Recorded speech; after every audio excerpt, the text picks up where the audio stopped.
Hey everyone, Andrea here with Great Expectations Realty.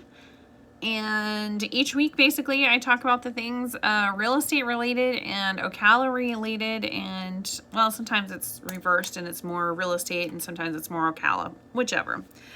So we have like huge news here in Ocala. Our mayor won his bet. Anyway, Mayor Gwynn and the mayor of over in Kentucky bet on whose horse would win. And this is the 7th year of the wager between the two mayors. I know. So, yeah. So, Mayor Fisher bet a bottle of Woodford Reserve signed by Master Distiller Chris Morris, the official bourbon of the Kentucky Derby. And Mayor Gwynn bet Stone Street Estate Vineyards Cabernet Sauvignon. And yeah, Mayor Gwynn actually chose Soup and Sandwich, who was bred in Florida and grew up at Live Oak right here in Ocala. And yeah, he actually won that one. So yeah, I don't know what on earth. My first thought when I heard that horse name is, what do they call him? Is it Soupy? Is it Sandy? I mean, what do they call him? Witchy? I don't know. So yeah, Soup and Sandwich won. At least a dozen of the 20 horses in the Kentucky Derby have Marion County ties. So yeah, everybody wonders why we call it Ocala the horse capital of the world, and the reason for that is because our horses can even take on and win at the Kentucky Derby, and they often do. Both of the mayors lead cities steeped in thoroughbred tradition and have a rivalry for horse capital of the world, because a lot of people think Kentucky Derby and all of that going on over there, it's obviously Kentucky is the horse capital of the world, but that famous bluegrass that is so wonderful over there and such a great reason for horses is also found here in Ocala. That's right, we have the soil for it, so it's actually down here as well. Medina Spirit was the 2021 Kentucky Derby winner. It's trained by Ocala's very own Bob Baffert with his 7th career win. And what was really funny is Medina Spirit was actually bought for $1,000 as a yearling and is now the 2021 Kentucky Derby winner. So kind of excited about that now.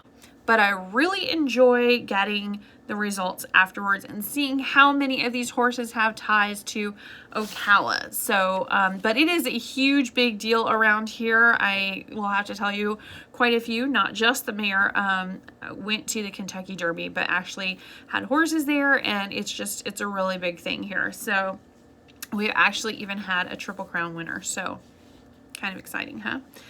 So, what else is going on? Oh my goodness. I mean, it's so hard to come down from something like that. Maybe I should have started and kind of made my way up to the Kentucky Derby. But we do have on May 7th, which is a Friday night, we have the Levitt AMP series over at the Martin Luther King Jr. Recreational Complex.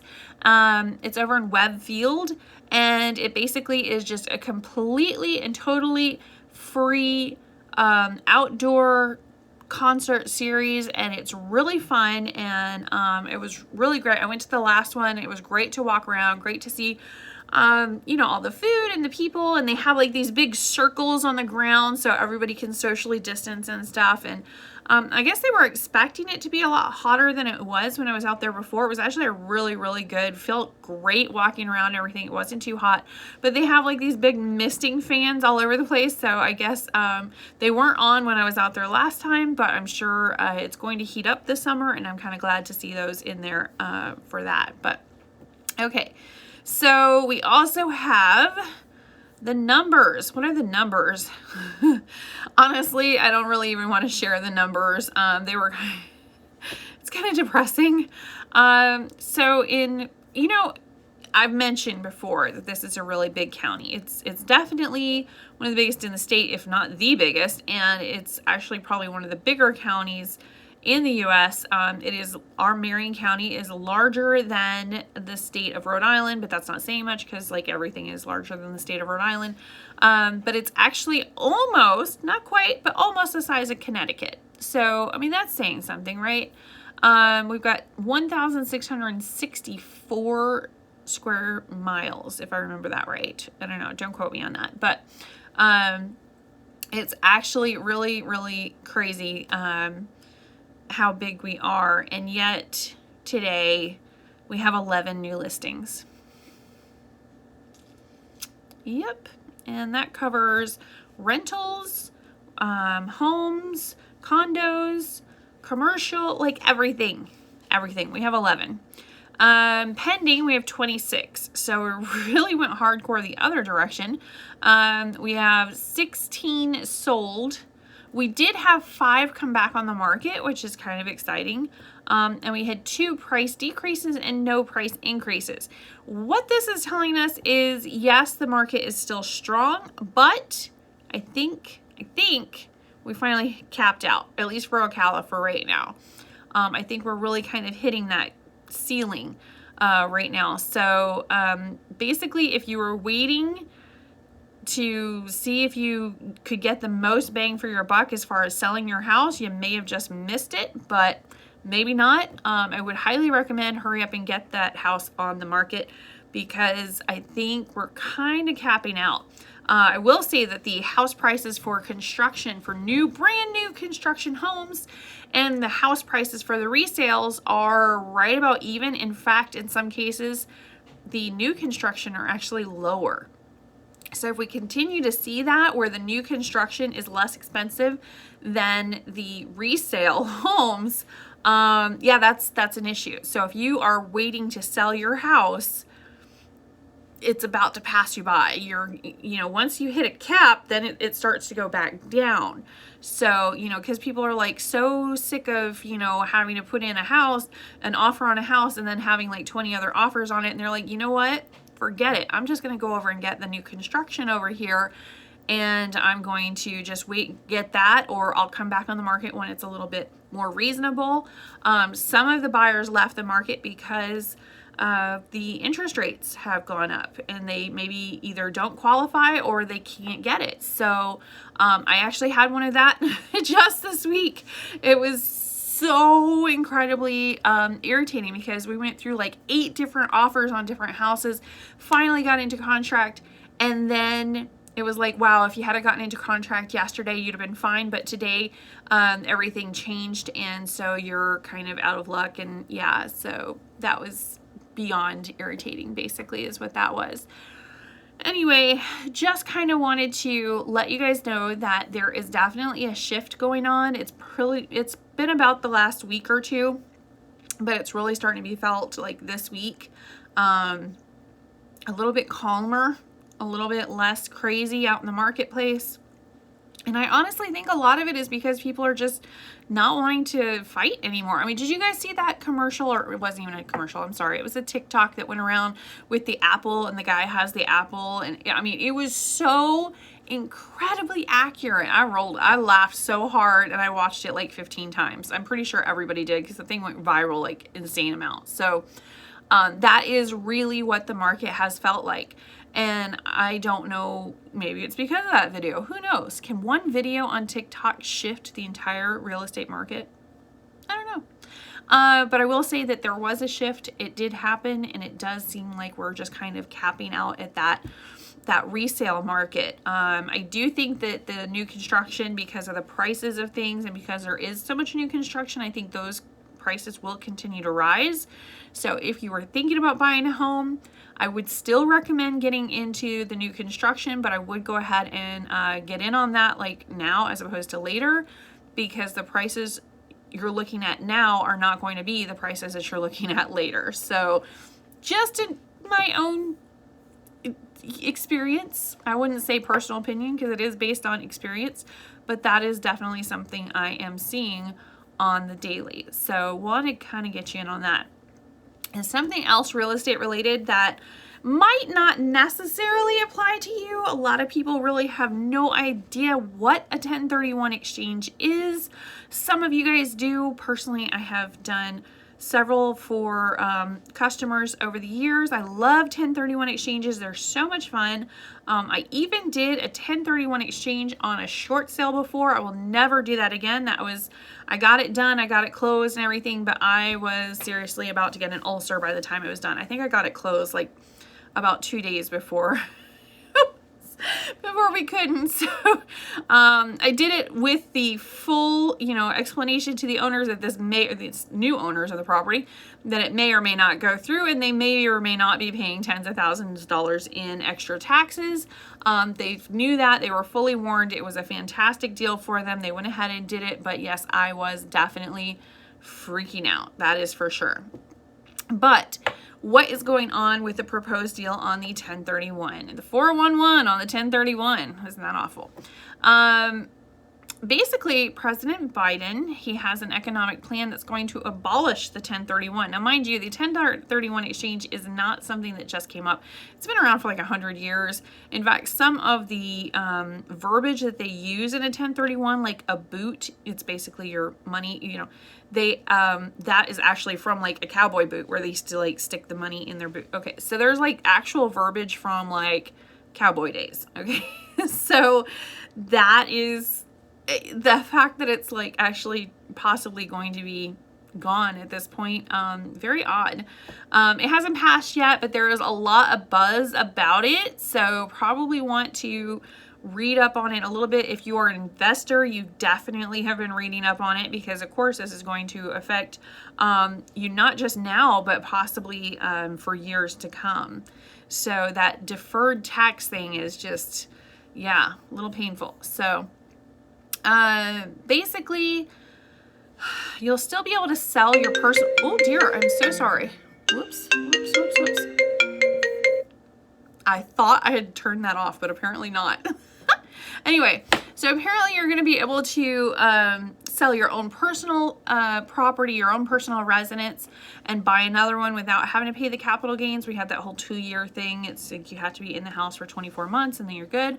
But you also still have to, they're going to try and lower that, from what I understand, down to $500,000. Right now, it's, it's a little different if it's a single person versus, married couple and all. Yeah, anyway. But yeah, we've got $500,000 on that. And basically, if you do own an investment property, they are basically capping it at capital gains after $500,000.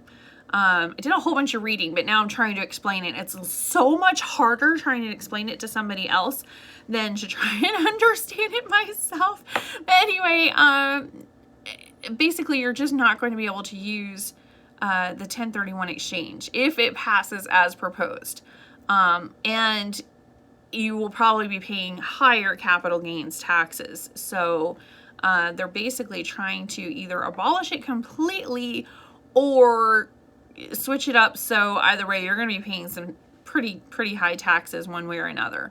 But yeah, there's also the closing of the death loophole, which will tax gains on inherited assets. So basically you're going to want to talk to your tax preparers, and if you're kind of looking at that in the long haul, because again, a 1031 exchange is not that you don't pay taxes, it's that you defer the taxes.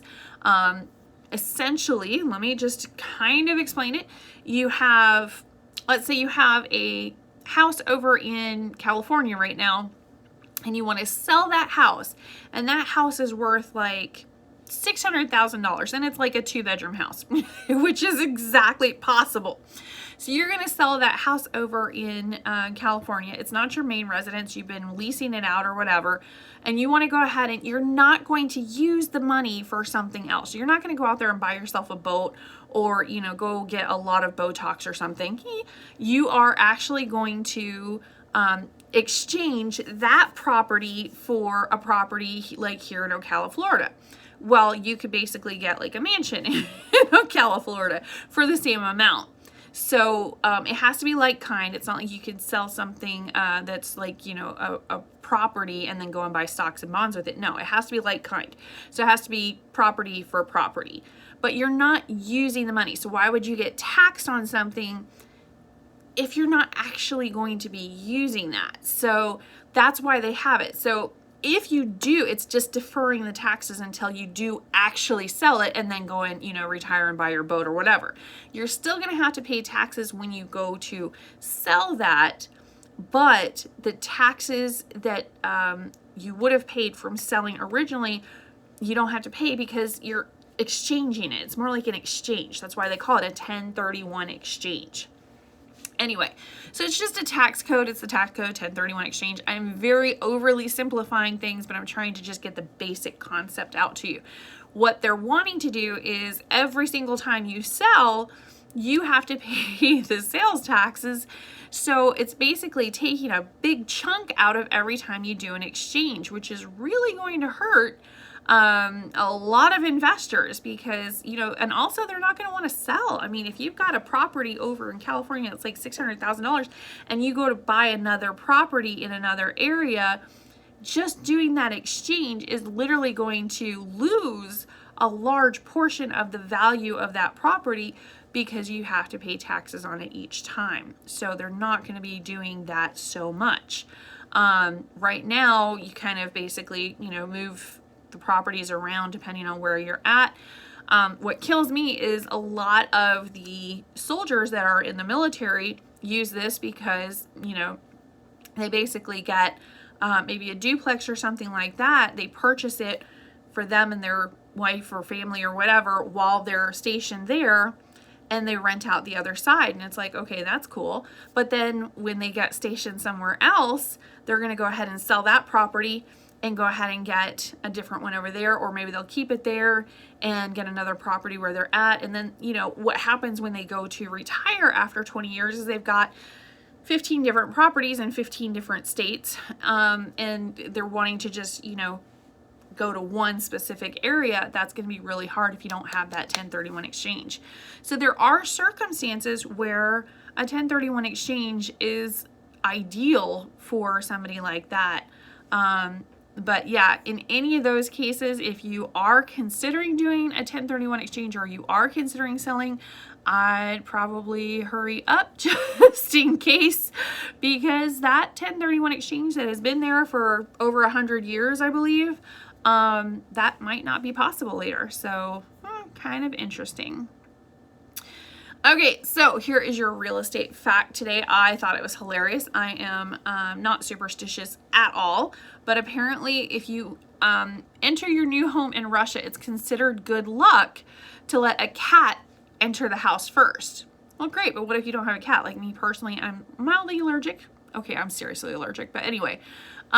So in 2014, a Russian mortgage company began loaning their customers a cat for 2 hours after their closing so they could perform the ritual.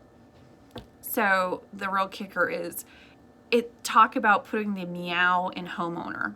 I had to think about it for a few minutes. There is actually the word meow in the middle of homeowner. So yeah, just read that out. But I don't know. I found that hilarious. I just wanted to share it with you guys because I thought it was great. Can you imagine loaning somebody a cat? I have had customers that left their cat at my office in the like carry case or whatever because they, you know, it's air conditioned in the office, cat's fine. But they didn't like, you know, they've got like all their belongings in a moving truck. They didn't want to leave the cat in the moving truck, obviously, while they go in and sign their documents. So they leave it here at the office. We go and get the closing done, and then they come and pick up their cat afterwards, and I just take some extra Benadryl or whatever. So anyway, I just thought I would share that little tidbit of information. Can you imagine, like, you know, getting a cat like on loan? So I don't know. I'm not at all superstitious, so I just don't really get it, but whatever. Is there any kind of stuff that you do or you think of that you have done in the past that, you know, that was similar to that? I don't really think so, but who knows? I don't know. All right, if you don't have any questions, comments, or other, I am going to go ahead and close this out because we've got almost 20 minutes in already. So I guess if you do have any questions, you guys know that you can go ahead and get a hold of me at AndreaProeber at gmail.com. Ooh, I gotta be careful with that.